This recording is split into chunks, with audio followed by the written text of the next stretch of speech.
श्री शिवाय नमस्तुभ्यम। आप सभी भक्तजनों पर भोलेनाथ की कृपा बनी रहे। तो चलिए आज इस कथा का रसपान करते हैं। यदि कथा पसंद आए तो लाइक करें और वीडियो को शेयर करें। सूत जी कहते हैं कि महर्षि जब नारद मुनि इच्छा अनुसार वहाँ से चले गए तब भगवान शिव की इच्छा से माया विशारद श्री हरि ने तत्काल अपनी माया प्रकट की। उन्होंने मुनि के मार्ग में एक विशाल नगर की रचना की जिसका विस्तार 100 योजन था। वह अद्भुत नगर बड़ा ही मनोहर था। भगवान ने उसे अपने बैकुंठ लोक से भी अधिक रमणीय बनाया था। नाना प्रकार की वस्तुएं उस नगर की शोभा बढ़ाती थीं। वहां स्त्रियों और पुरुषों के लिए बहुत से विहार स्थल थे। वह श्रेष्ठ नगर चारों वर्णों के लोगों से भरा था। वहां शील निधि नामक ऐश्वर्यशाली राज्य करता था। वे अपनी पुत्री का स्वयंवर करने के लिए बहुत ही व्याकुल थे, अतः उन्होंने महान उत्सव का आयोजन किया था। उनकी कन्या का वरण करने के लिए उत्सुक हो चारों दिशाओं से बहुत से राजकुमार पधारे थे, जो नाना प्रकार की वेशभूषा तथा सुंदर शोभा से प्रकाशित हो रहे थे। उन राजकुमारों से वह नगर भरा पूरा दिखाई देता था। ऐसा सुंदर राजनगर को देख नारद जी मोहित हो गए। वे राजा शील निधि के द्वार पर गए। मुनि शिरोमणि नारद को आया देख महाराज शील निधि ने श्रेष्ठ रत्नमय सिंहासन पर बिठाकर उनका पूजन किया। तत्पश्चात अपनी सुंदरी कन्या को, जिसका नाम श्रीमती था, बुलवाया और उससे नारद जी के चरणों में प्रणाम करवाया। उस कन्या को देखकर नारद मुनि चकित हो गए और बोले कि राजन, ये देव कन्या के समान सुंदरी महाभागा कन्या कौन है? उनकी यह बात सुनकर राजा ने हाथ जोड़कर कहा कि हे मुनि, ये मेरी पुत्री है। इसका नाम श्रीमती है। अब इसके विवाह का समय आ गया है। यह अपने लिए सुंदर वर चुनने के निमित्त स्वयंवर में जाने वाली है। इसमें सब प्रकार के शुभ लक्षण लक्षित होते हैं। महर्षि, आप इसका भाग्य बताइए।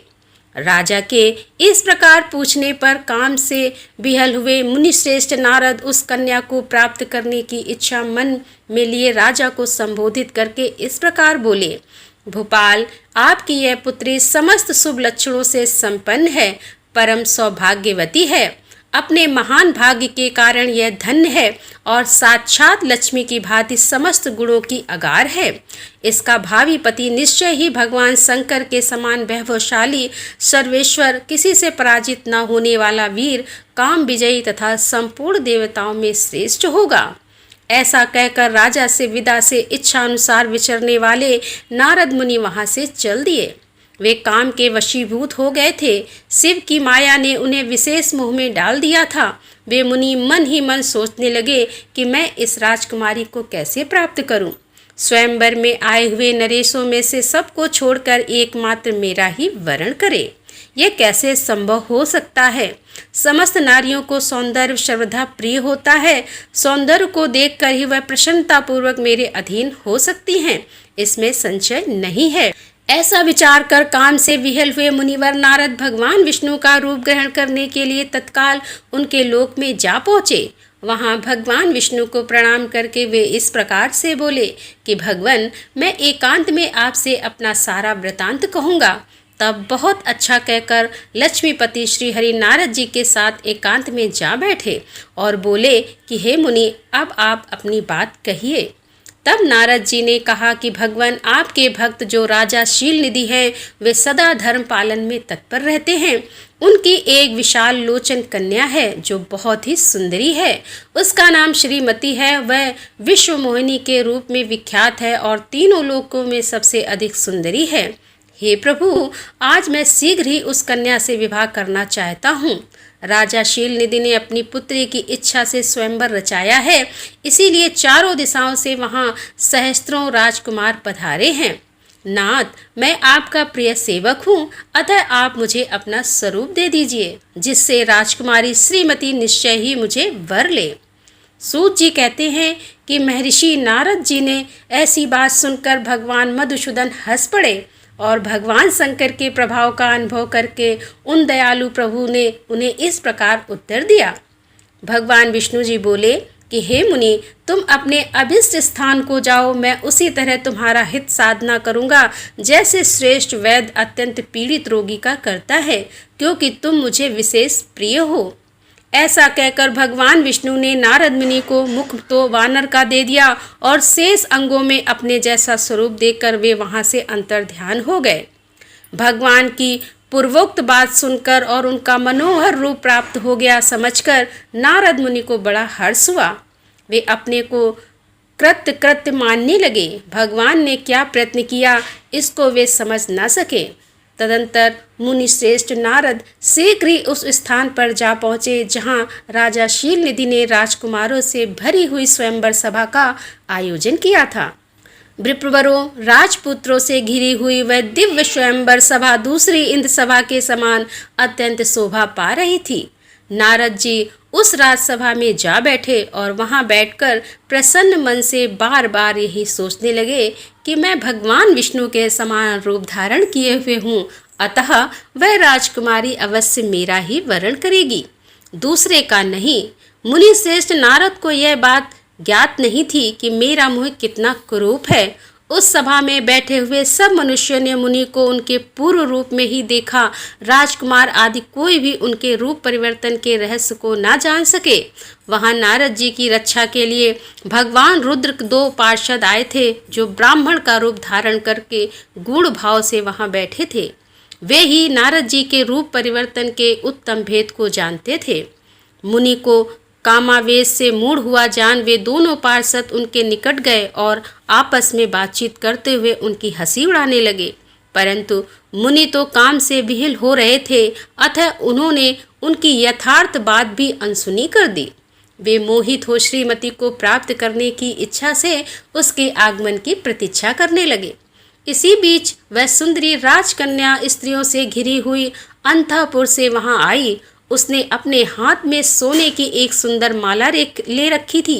वह शुभ लक्षण राजकुमारी स्वयंवर के मध्य भाग में लक्ष्मी के समान खड़ी हुई अपूर्व शोभा पा रही थी। उत्तम व्रत का पालन करने वाली वह भूप कन्या माला हाथ में लेकर अपने मन के अनुरूप वर का अन्वेषण करती हुई सारी सभा में भ्रमण करने लगी। नारद मुनि का भगवान विष्णु के समान शरीर और वानर जैसा मुंह देखकर वह कुपित हो गई और उनकी ओर से दृष्टि हटाकर प्रसन्न मन से दूसरी ओर चली गई। स्वयंवर सभा में अपने मनोवांछित वर को ना देखकर वह भयभीत हो गई। राजकुमारी उस सभा के भीतर चुपचाप खड़ी रह गई। उसने किसी के गले में जयमाला नहीं डाली। इतने में ही राजा के समान वेशभूषा धारण किए भगवान विष्णु वहां आ पहुंचे। किन्हीं दूसरे लोगों ने उनको वहां नहीं देखा, केवल उस कन्या की ही दृष्टि उन पर पड़ी। भगवान को देखते ही उस परम सुंदरी राजकुमारी का मुख प्रसन्नता से खिल उठा। उसने तत्काल ही उनके कंठ में वह माला पहना दी। राजा का रूप धारण करने वाले भगवान विष्णु उस राजकुमारी को साथ लेकर तुरंत अदृश्य हो गए और अपने धाम में जा पहुँचे। इधर सब राजकुमार श्रीमती की ओर से निराश हो गए। नारद मुनि तो काम वेदना से आतुर हो रहे थे, इसलिए वे अत्यंत विह्वल हो उठे। तब वे दोनों विप्र रूपधारी ज्ञान विशारद रुद्रगण काम विह्वल नारद जी उसी क्षण बोले कि रुद्रगणों ने कहा कि हे नारद, हे मुनि, तुम व्यर्थ ही काम से मोहित हो रहे हो और सौंदर्य के बल से राजकुमारी को पाना चाहते हो। अपना वानर के समान घृणित मुंह तो देख लो। सूत जी कहते हैं कि महर्षि रुद्रगणों का यह वचन सुनकर नारद जी को बड़ा विस्मय हुआ। वे शिव की माया से मोहित थे। उन्होंने दर्पण में अपना मुंह देखा। वानर के समान मुंह देख वे तुरंत ही क्रोध से जल उठे और माया से मोहित होने के कारण उन दोनों शिवगणों को वहां श्राप देते हुए बोले कि अरे, तुम दोनों ने मुझ ब्राह्मण का उपहास किया है, अतः तुम ब्राह्मण के वीर से उत्पन्न राक्षस हो जाओ। ब्राह्मण की संतान होने पर भी तुम्हारे आकार राक्षस के समान ही होंगे। इस प्रकार अपने लिए शाप सुनकर वे दोनों ज्ञान शिरोमणि शिवगण मुनि को मोहित जानकर कुछ नहीं बोले।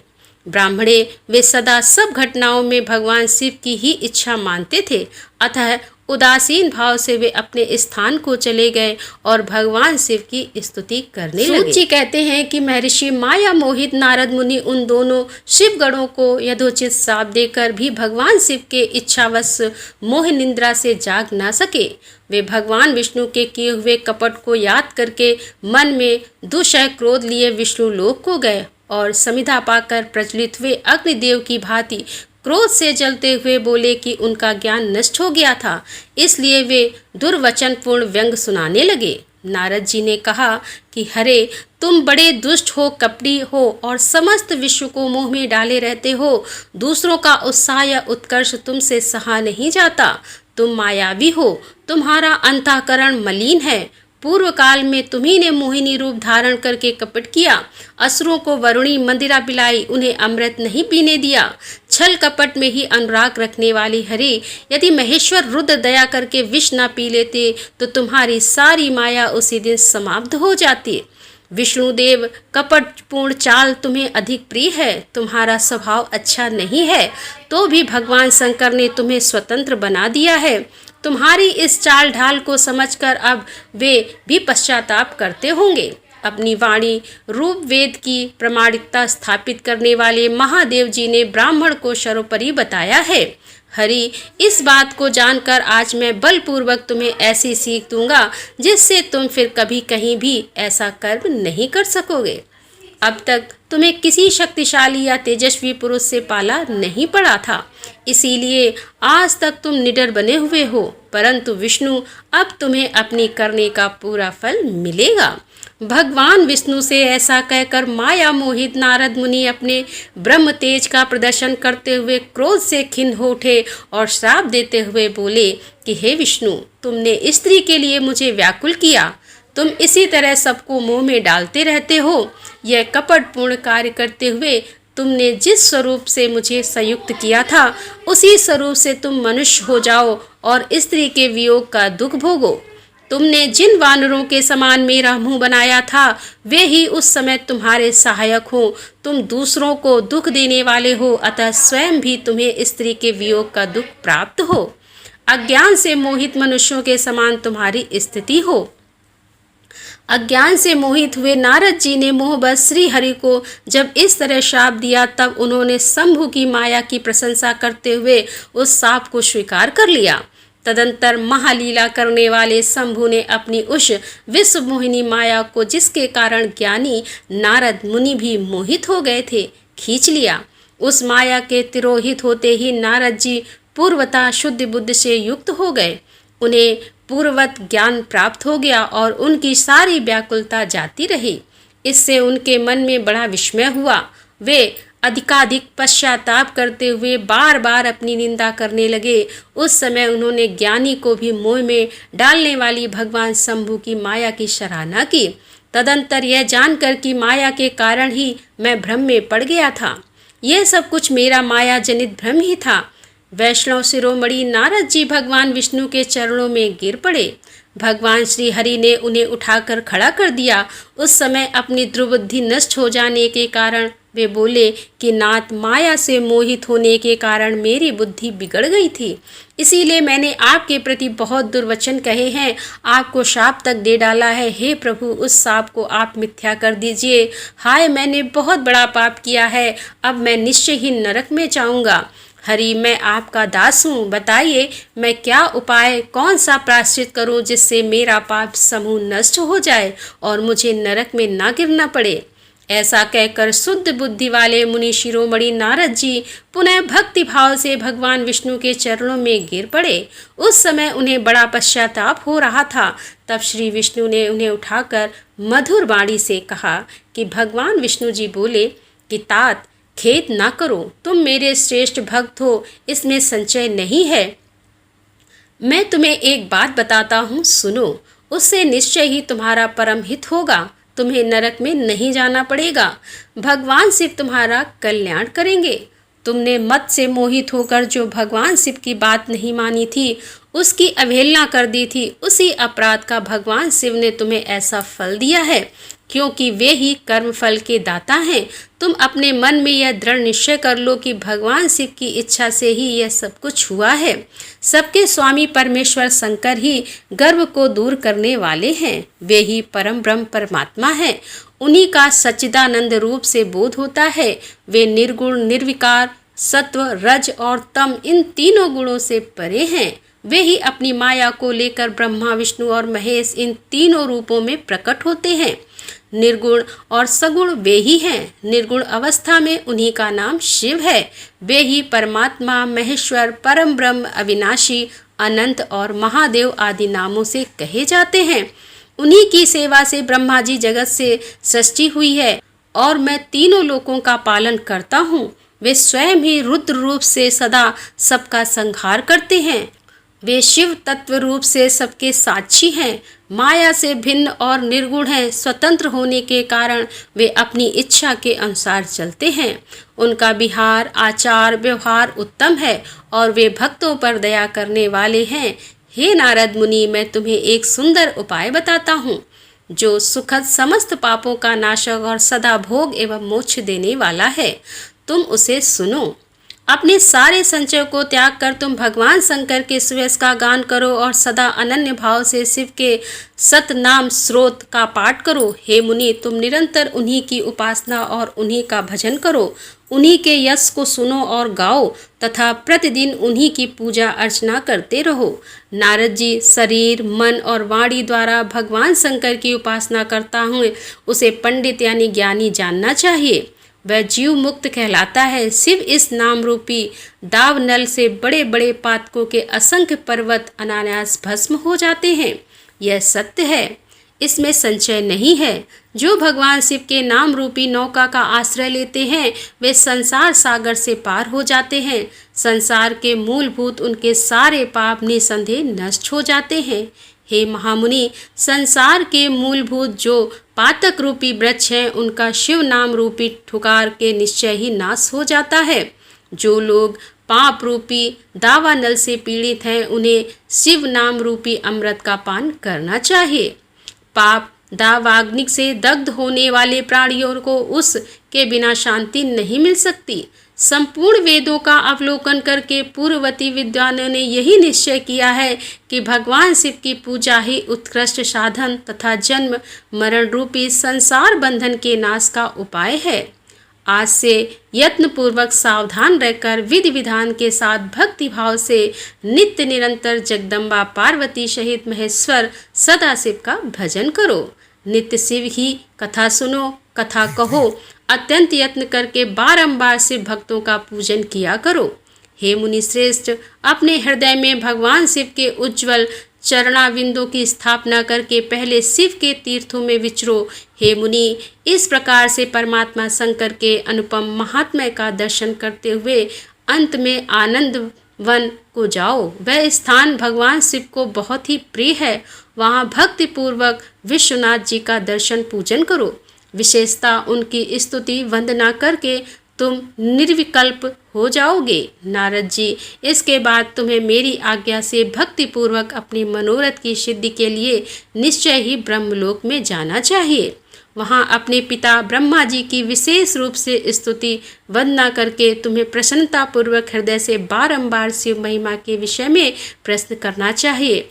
ब्रह्मा जी शिव भक्तों में श्रेष्ठ हैं। वे तुम्हें बड़ी प्रसन्नता के साथ भगवान शंकर का महात्म्य और सतनाम स्रोत सुनाएंगे। हे मुनि, आज से तुम शिव आराधना में तत्पर रहने वाले शिव भक्त हो जाओ और विशेष रूप से मोक्ष के भागी बनो।